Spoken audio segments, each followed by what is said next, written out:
মানে আপনার ভাত একবেলা আপনার না খাইতে রাজি আছি, কিন্তু সিগারেটটা আমি খাইতে হইবে। দাম বাড়লে অবশ্যই আন্দোলন করবো পাবলিকে।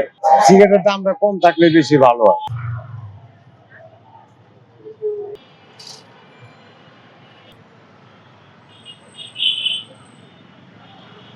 দাম বাড়লে অবশ্যই আন্দোলন করবো পাবলিকে, সিগারেটের দাম কমানোর লেগে। আমাদের দাবি হচ্ছে সিগারেটের যতটুকু মূল্য খরচ হয় তার থেকে একটু তাদের লাভ যতটুকু অতটুকুই রাখা দরকার, বেশি অতিরিক্ত হয়ে যাচ্ছে। এখন দাম বাড়লে মনে করেন যে আপনার সিগারেটটা একটু কমে খাবো, এর লেগে মানে এইটা খাই তো অভ্যাস করে হারাইছি, বুঝছেন না? মানে এইটা একবার ছাড়তে পারতেছি না। হ্যাঁ, আর ছাড়তে গেলে একটু সমস্যা হয়ে যায়। আমার দাবি হলো মনে হয় সিগারেট দামটা কমে দিতে। মানে আপনার ভাত একবেলা আপনার না খাইতে রাজি আছি, কিন্তু সিগারেটটা আমি খাইতে হইবে। খাইলে তো ক্ষতি হয়। খাওয়া কমানোর জন্য যে দাম বাড়াইতেছে আসলে কম মনে হয়, 100 টাকা হলে তো আমি কমই খাইতে হইবে।